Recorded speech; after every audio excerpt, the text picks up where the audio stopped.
So, Evan, thanks so much for joining me today. I'm really excited to dive into all things Evan Carmichael. Wow. Well, thanks, Kristel. Let's live greatly. I'm ready. Woo, let's do it. So, you have a really interesting background and you're doing such incredible stuff now. I would just love for you to share with the audience, what got you to this point. I know that's a really big question, but like some of the highlights that have led you up to where you are today. Well, I think your purpose comes from your pain. So I think whatever you struggled with the most as a human is the thing you want to help other people through. And I struggled a lot as an entrepreneur in my first business, struggled with self-worth and self-confidence and not making any money and just working every day and not seeing any results. And I made it harder on myself by not telling my friends that I was struggling and not reaching out and asking for help and trying to figure it all out by myself. And I'm a visual learner. And the thing that saved me was modeling Bill Gates and how he started Microsoft. And so I combined those two things to start making YouTube videos because really all I'm doing is making videos for 19-year-old Evan because there are millions of 19-year-old Evans out there in the world. I think anybody who's been through, your audience, you've been through struggles, you've been through pain, instead of letting that define you in a negative way, allow that to define you in a positive way to say, hey, I want to try to make sure that nobody else has to go through what I went through and to make their lives a little bit easier. I love that. So you, with your YouTube videos now, I mean, they come across like you've got it down, you're so professional, but was there a point when people weren't, you didn't have a lot of views? Like, was that in the beginning? I think sometimes people forget that even when you're extremely successful, like everybody starts somewhere, So did you go through that period in the beginning where people weren't really watching? Yeah, you can go back and watch my first videos. April 2009 is when I started this channel, my main channel. So it's been a couple minutes. My first video, it took a year. In that first year, I only had 3 comments on it. And my mom was the first comment. Thank you, Mom. And my older sister was my second comment. And then the third comment was some random person who found my video. So in a year of my first video being up, I only had 1 comment from somebody who wasn't in my family. Yeah. And go back and watch. I mean, video 1 now, if you go back and watch, it has a lot of views on it because everybody's curious to see what was video number 1. But go watch video 32 or 75 or 104, some random old video, and they still don't have a lot of views. There's still videos that have no comments on my channel. And the thing that really helped me was just always focusing on who was there instead of who wasn't there. I think we tend to focus on who's not listening. Like, oh, I wish I had 1,000 people or 10,000 people, instead of like, hey, you had 100 people watch your video. And I just always focus on 100 people. If you were going to a library to give a speech to 100 people, you'd be really nervous and excited to give that speech in front of 100 people. But because it's online, all of a sudden it means nothing, and you suck for not having 1,000 or 10,000 people. So I just always focused on who I had instead of who I didn't. And the funny thing is that the people who you have, if you focus on them, they'll take you to the people who you don't have yet. Right. You know what? And that is not always an easy thing to do, especially if you are comparing yourselves to some, people on YouTube or Instagram who have, millions of followers and you're just starting out. I think that could be really intimidating. I did a post today, like we need to stop putting people on pedestals and recognize like everybody had to start somewhere, and looking at it more from a place of like get mentorship. That learning and educating yourself is so important, but to do it from a place of empowerment, not from a place of like, they're better than me, and I think from what I can understand from what you've done, like you're really inspiring, and you have a saying of believe, right? It's like believe. And that I also think, believing in yourself is so key. So where did that come from with you, that believe is such a big word?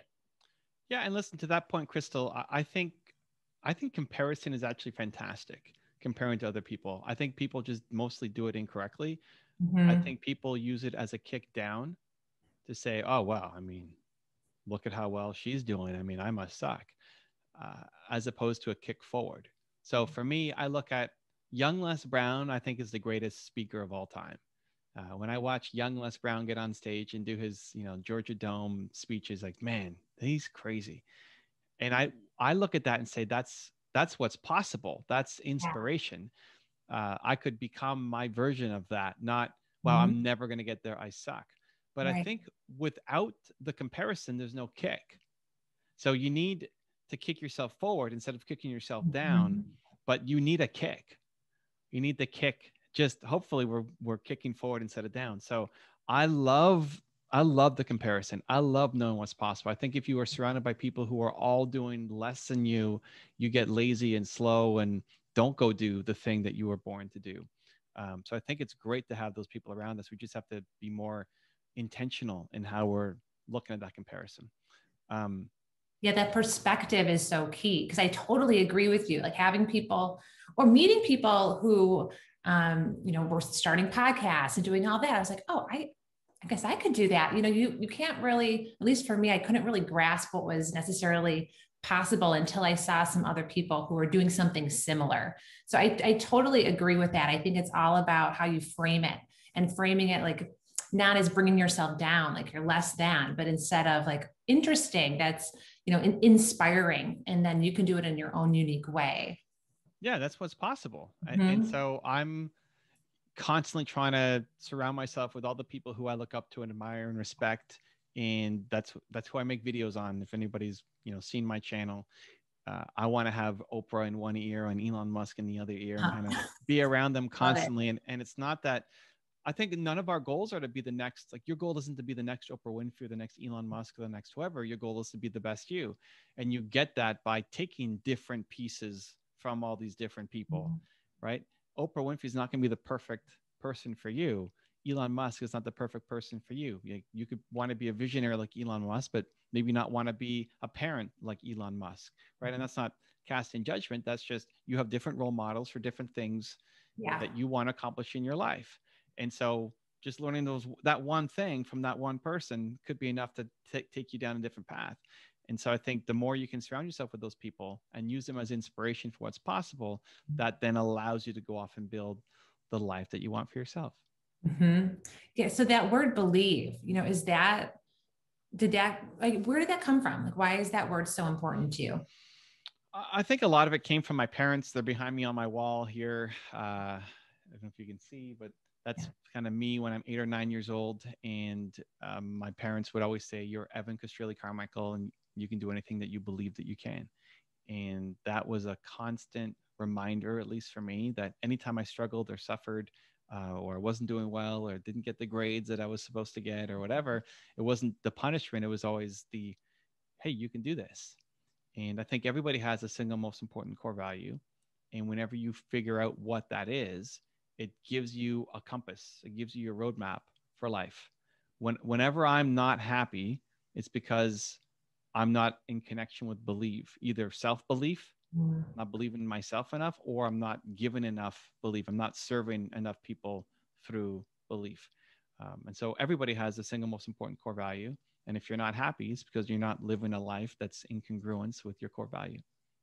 Yeah, core values are so incredibly important. And one thing I wanted to talk about too is, as an entrepreneur, um, there's a lot of challenges that people face, and not even just as an entrepreneur, just in life in general. And I think a lot of people, especially who are goal oriented, you set these goals for yourself and then you're striving to achieve them. But if something doesn't go right, or you fail, if that is even a real thing, but you don't get the outcome that you're hoping for, I think for some people that can negatively impact their self-worth.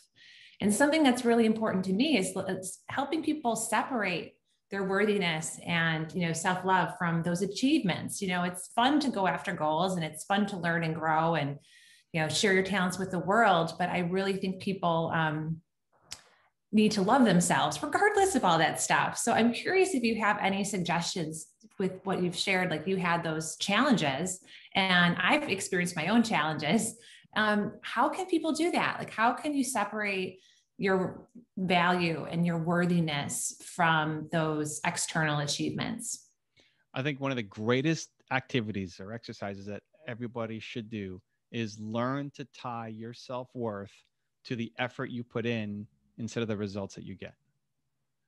If you tie your self-worth to winning, then you're only going to take things on that you know you're going to win at or have a pretty high chance of winning at. And therefore you play small for life because you're only taking the things that you know you're going to win at. Mm-hmm. Then you'll get that trophy and you'll post it to Instagram, but you don't really feel good because it was easy to get it because it was inside your comfort zone. Where if you can tie your self-worth to the effort that you're putting in on a daily basis, you'll end up losing a whole bunch, but you'll end up creating so much more than if you only focused on the things that you knew you were going to win at. There's a friend of mine, Mark, who really, really struggled with it.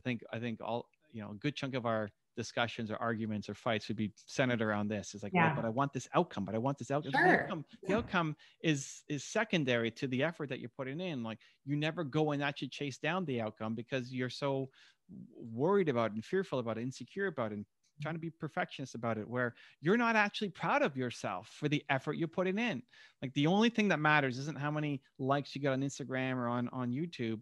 It's when you look yourself in the mirror at the end of the night, are you proud of what you see back? And that's going to come from, did you put in the effort today? And so right before coming live with you here for this interview, there's an email from Mark who had just crossed 10,000 subscribers on his YouTube channel. He's getting it started and he's on his path. And he was late in sending it out. That he wasn't tracking like, oh my God, okay, 9999, like, oh, we're past 10,000. Hey, thank you guys. He emailed his team and everybody was helping him. I just realized we passed 10,000 subscribers. He was so focused on just the process and of the work of building it up that he forgot about the achievement of hitting the 10,000 subscribers.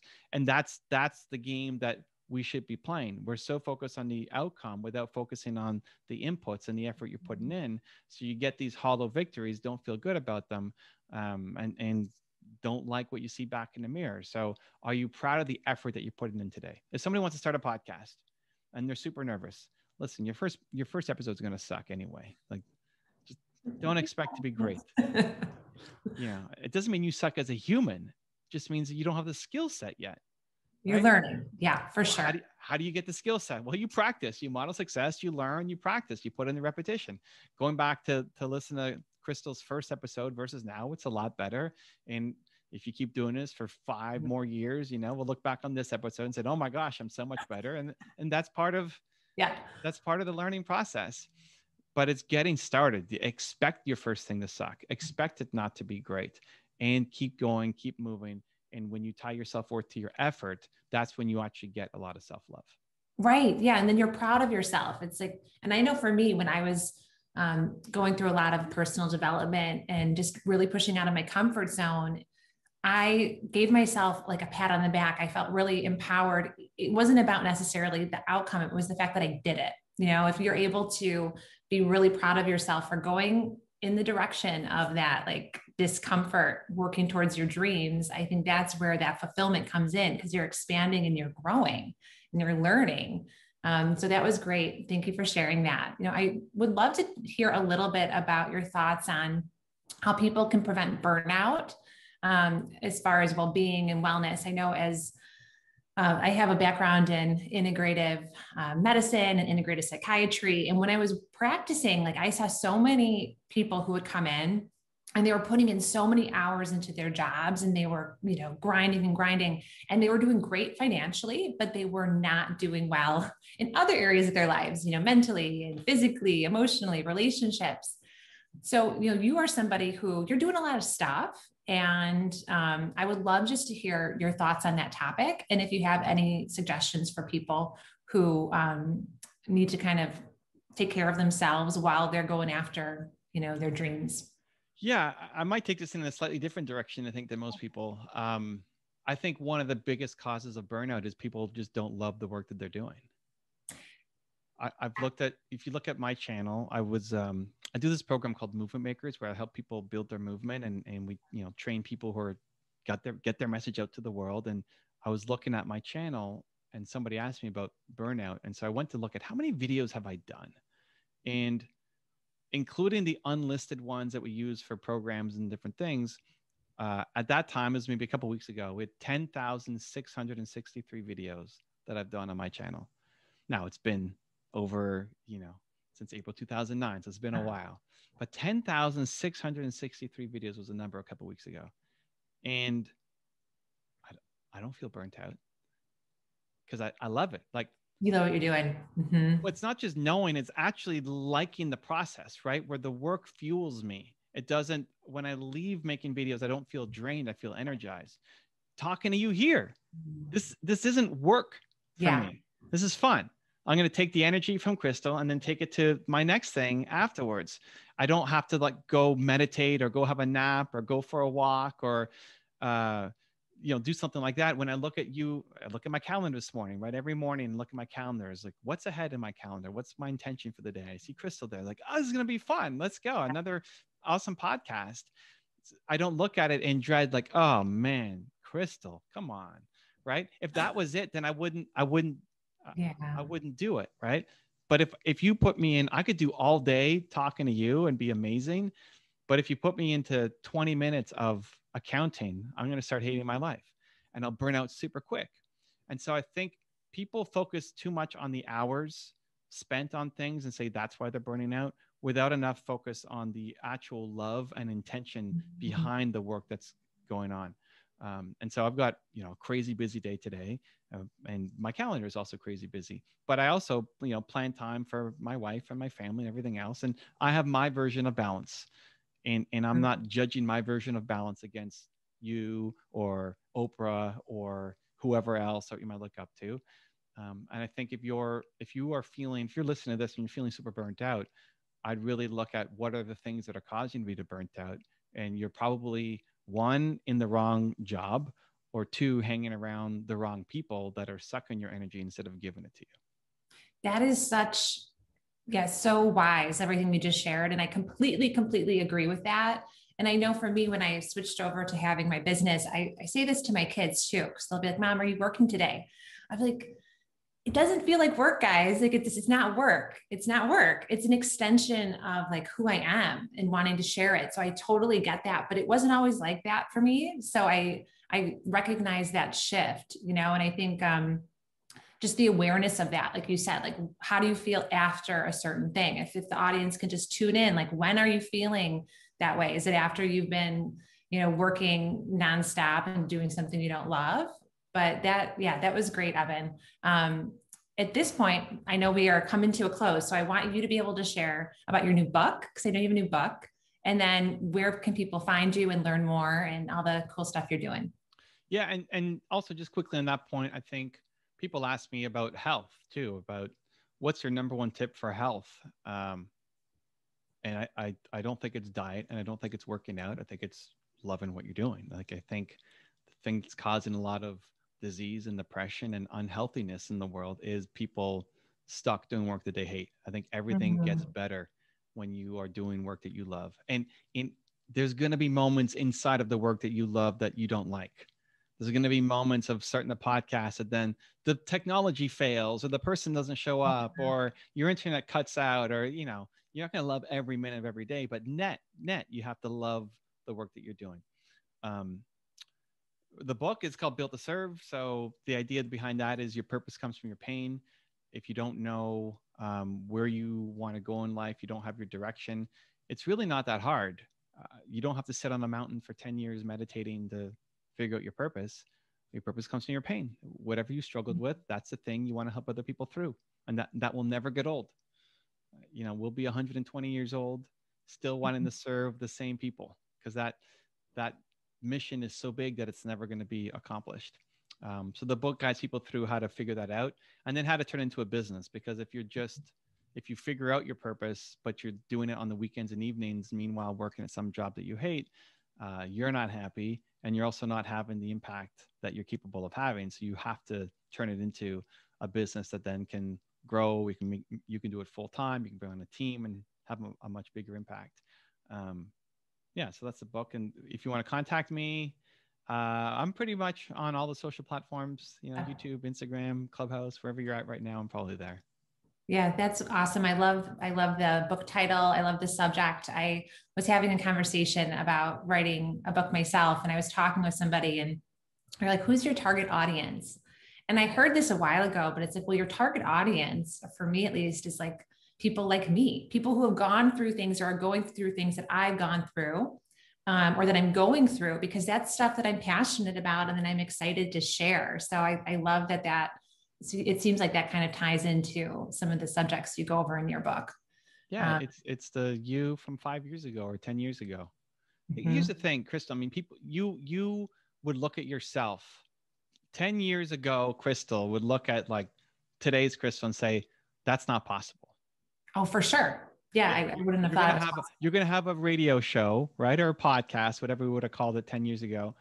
You're gonna be the host of a show, and you're gonna bring on people who you look up to, admire, respect, and interview them and learn from them, and then broadcast that out to the world. Are you crazy? You're not gonna do that. And that's like not even somebody around you. That's you telling you that that's not possible, right?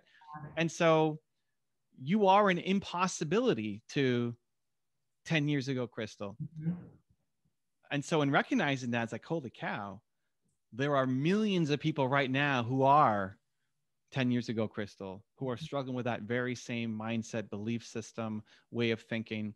Mhm. And they can see you as the impossibility, but you did it. You're like her. Yeah. They wouldn't look to me like, oh, Evan Carmichael, okay, that guy's different. But you've gone through it. And in Right. your story and what you've gone through and how you made it out, that serves as inspiration. Even though you're not done, this is where we judge ourselves too harshly. It's like, you're not done. You might feel like you're just getting started. We're still at the base of the mountain, right? It's like, you want to get way up here. Yeah. But compared to Kristel 10 years ago, you're at like the summit already. And it's that perspective shift to just remember that, hey, I've already done a lot, even though I'm still climbing. And every time I take a step up on that mountain, I can reach back and pull somebody up to where I'm Mhm. at too. That's awesome, Evan. Well, it's just been so fun chatting with you. Love talking to you. I could have done it for a lot longer, but I know you got stuff to do. I've got to make my kids lunch. So this has been What's for great. lunch? That's a good question. Probably going to do maybe some tomato soup, Ooh. maybe a little salad action going on. All right. I like it. Creamy Yeah. tomato soup. Do you like the creamy side or more My brothy? my kids like the creamy. I like the I don't creamy. really do dairy, so Okay. not so much for me. But yeah, how about you? Coconut milk. Coconut milk. I love coconut milk too. I'm all about coconut milk. There's a great carrot ginger soup recipe I have with coconut milk that is my favorite. Ooh, So nice. good. All right. Well, a little bit off subject there, but thanks so much, Evan. This has been great. Thanks for having me. Appreciate the love.